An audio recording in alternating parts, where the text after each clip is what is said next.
ჩემს გარშემო არ დამიფიქსირებია, რომ არასრულწლოვანი გათხოვილიყოს ან ცოლი შეერთოს, მაგრამ რა თქმა უნდა მომხრე არა ვარ, იმიტომ რომ ყველა არასრულწლოვანმა ჯერ უნდა მიიღოს სრულფასოვანი განათლება და მერე უნდა გადაწყვიტოს შექმნას თუ არა ოჯახი. არ უნდა ხდებოდეს, თავად მე მაქვს გამოცდილი, მაგრამ ახლა თუ მოხდება, მერე ერთმანეთის გაგება უნდა იყოს და დათმობა უნდა იყოს და არ იქნება ჭხუბი და არ იქნება აყალმაყალი.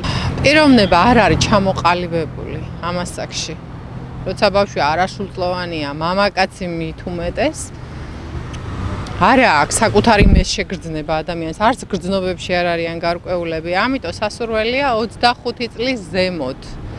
როგორც გოგონამ, ისე ბიჭმა შექმნას ოჯახი. თავისი ტვინით კიდე თუ თხოვდება, კიდე შეიძლება რაღაცა და მშობელი თუ ათხოვებს, ნაადრევად ეს მართლაც დანაშაულია.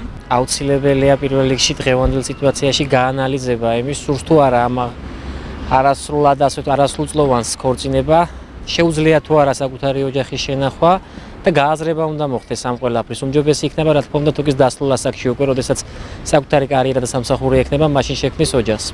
ქარი გადაწყვეტილება იქნება და ცოტა ისეთი დაუგეგმავი რა. იმიტომ რომ ძალიან ბევრი არის დღევანდელ ცხოვრებაში, რომ უფრო ხშირად ინგრევა ოჯახები რა. ნაადრევი გადაწყვეტილებთ რა თქმა უნდა. უნდა მიიღონ რაღაც ისეთი კანონი, რომ ქალიც და კაციც უნდა აბარებდეს სპეციალურ გამოცდებს და რომელიც ვერ ჩააბარებს იმ გამოცდებს, რომელიც გამოიყენება ოჯახში.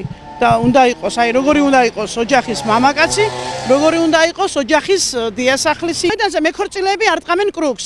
კივის, წივის დედოფალი ამოხდება მანქანიდან. ბიჭო, რა გაკივლებს ადამიანო? ხო, ასე არ შეიძლება. ხო, კივილი, წივილიც უნდა შეხვდე ქორწინებას, კაცო. ესე იგი არ იცის შვილო, არ ესმის, დაუღვინებელი, დაუდუღარი მაჭარია და დაუღვინებელ მაჭარს სარქველი არ დაეხურება.